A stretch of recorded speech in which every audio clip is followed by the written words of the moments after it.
Privilégios são coisas que uma pessoa tem, uma pessoa ganha, uma pessoa alcança em determinadas situações, em determinadas condições. Às vezes a gente tem amigos em lugares que nos dão privilégios, né?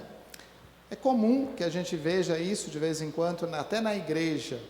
A pessoa chega, está esperando uma outra pessoa que vai chegar, coloca a bolsa, coloca uma blusa em cima do banco, fala, estou esperando, estou guardando esse lugar para outra pessoa, né? Isso acontece em todos os lugares. Privilégios também são aquelas coisas quando a gente vai a uma repartição pública, um local aí qualquer, e ali a gente conhece uma pessoa que trabalha lá, e por causa deste conhecimento, uma troca de favores, a gente passa na frente, corta a fila e assim por diante. Privilégios, geralmente, eles dizem respeito a nós. São coisas que nós procuramos como ganho pessoal. Em determinadas situações, em muitas situações, isso parece um benefício, mas é um benefício que não toma em consideração o conjunto. Por que alguém merece mais do que aqui? Por que tem isso mais do que aquilo outro? São situações que vão acontecendo. Esther, a rainha Esther, que nós ouvimos na primeira leitura, ela tinha o privilégio. Esther é parte do povo de Deus. Esther faz parte desse povo de Deus que tem uma esperança, que tem uma vontade de ver a vontade de Deus realizar. Esther traz isso no seu coração. Mas Esther tem um privilégio. Esther mora no palácio, Esther é rainha, e Esther tem todas as garantias possíveis. Naquele momento, o povo de Deus estava sendo ameaçado de morte. O povo de Deus estava sendo ameaçado com uma lei de morte. Mas Esther podia ficar tranquila, porque afinal de contas é a rainha. Esther tem a guarda à sua disposição. Esther está guardada, está protegida. Nada vai acontecer com Esther. Esther podia ter ficado quieta no seu canto. Privilégio é isso. Quando a gente busca uma condição que nos coloca num destaque, que nos coloca numa separação, e nós não nos incomodamos com aquilo que está errado, fora de lugar, com aquilo que está, de alguma maneira, inconveniente ao nosso redor. Esther poderia ter ficado nessa condição, mas Esther não fica quieta. Diante do anúncio da morte do seu povo, Esther, que faz parte deste povo, Esther se sente envolvida naquela condição. Esther não fica parada esperando que as coisas aconteçam, mas Esther tem uma atitude de humilhar-se. E a humilhação de Esther não é diante do rei. Esther faz penitência, Esther faz jejum, Esther tira as suas vestes nobres, vestes de realeza, e se veste de saco, cobre a cabeça de cinzas, como um sinal de penitência, entregando a sua causa na mão de Deus. Mais do que confiar na ação do rei, Esther confia na ação de Deus. Esther se entrega à vontade de Deus. Esther sabe que todos os acontecimentos da vida humana, todos os acontecimentos da vida e da história do seu povo, estão sob o olhar de Deus. Nada passa a este olhar de Deus. Esther confia nesta ação de Deus, por isso ela faz penitência e depois ela vai fazer o pedido. Ela vai fazer esse pedido ao rei. Ela vai fazer esse pedido àquela autoridade humana. Mas aquela autoridade humana também está submetida à vontade de Deus. É interessante que Esther se coloca ali na condição de uma serva. Ela vai levar, ela vai apresentar aquilo que é o seu desejo.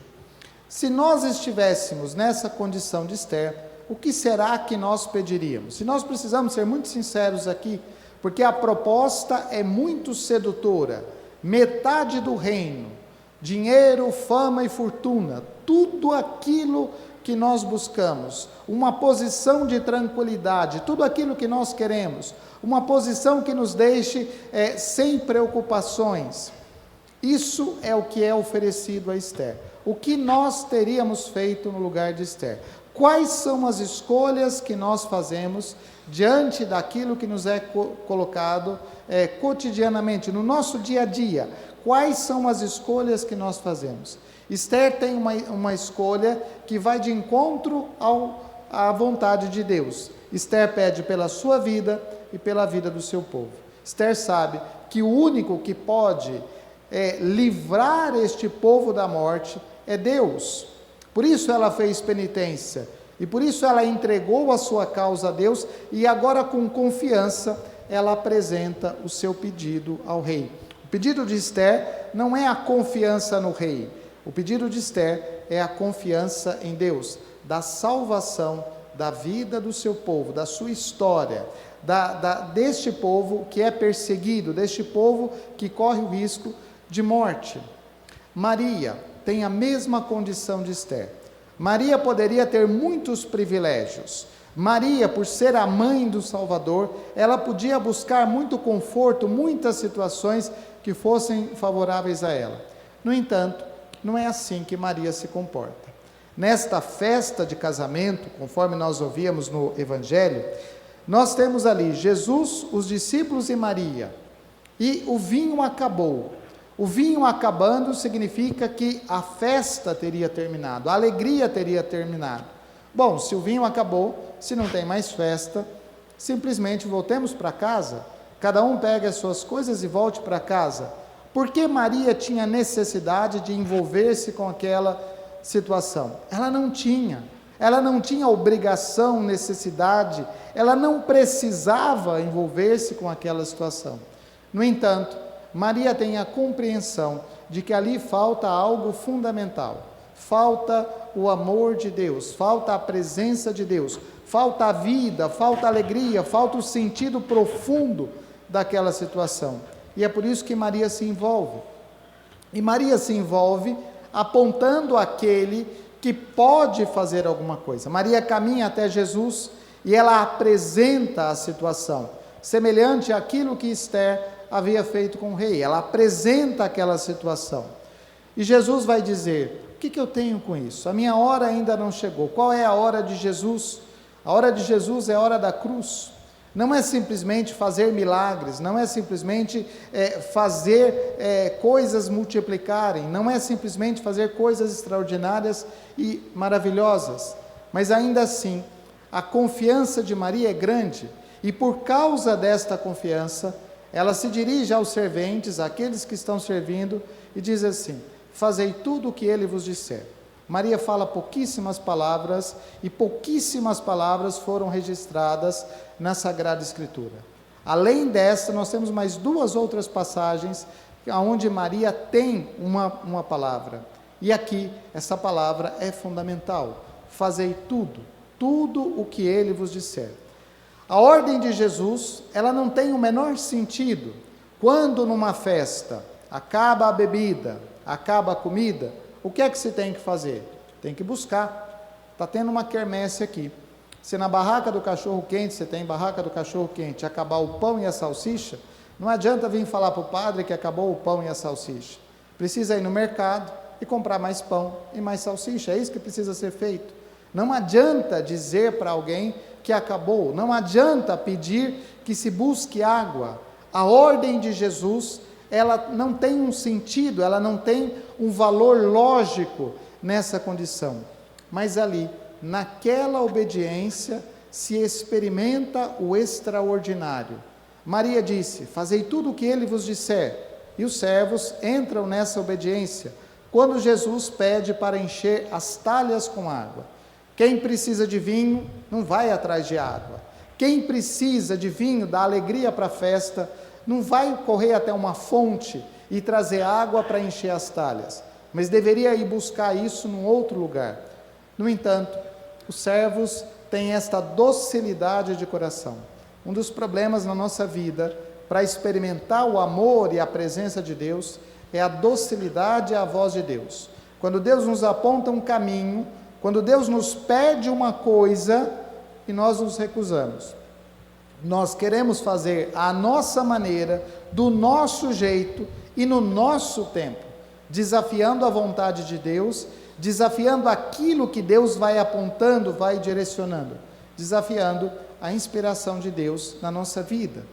Os servos, ao fazerem isso, fazem com boa vontade. Quantas situações na nossa vida nós até lutamos, mas fazemos com má vontade. Murmuração, reclamação, lamentação das coisas diante de situações cotidianas da vida. Mas por que buscar esta água? Por que encher essas talhas? E por que encher as talhas até a boca e não simplesmente pela metade? Deus, às vezes, não faz mais coisas na nossa vida, porque nós enchemos as talhas da nossa vida com água suja e enchemos pela metade. Enchemos de má vontade. Fazemos as coisas com uma grande resistência a Deus. Fazemos as coisas sem vontade, querendo saber todos os porquês de cada acontecimento, quando basta para Deus simplesmente a obediência, entrar na vontade de Deus e fazer aquilo que Ele nos pede. Nós não somos capazes de transformar água em vinho, nós não somos capazes de fazer grandes coisas, mas nós precisamos recorrer àquele que é capaz. Maria indicou o caminho, Maria sabe desse caminho, Maria aponta esse caminho, mas é preciso encher as talhas da nossa vida com água, água de qualidade, água boa, água de boa vontade, água de um esforço necessário, porque aí, a partir desta água, é que acontece o milagre. O vinho não aparece dentro das talhas, o vinho não aparece do nada, ele também é fruto do esforço, do trabalho das pessoas, daqueles serventes, quando cooperam com Deus. A nossa cooperação com o projeto de Deus é muito importante, e na vida de Maria isso se expressa de uma maneira muito clara, a cooperação humana de Maria com aquilo que é o projeto divino, com aquilo que é o projeto de Deus. Desde o sim, esta cooperação se estabelece, e na nossa vida não é diferente. Quando nós celebramos esta memória, esta festa da Virgem Maria, é isso que nos é apresentado, a necessidade de uma colaboração, no sentido de acompanhar, de querer estar presente, querer estar na festa e querer fazer o esforço de encher as talhas com água. Nós não podemos transformar em vinho, apenas Deus pode, mas se nós tivermos o esforço de fazer aquilo que nos é pedido, nós veremos o grande milagre de Deus realizado na vida e na história de cada um de nós. Assim foi na vida de Esther, assim na vida de Maria. Louvado seja nosso Senhor Jesus Cristo.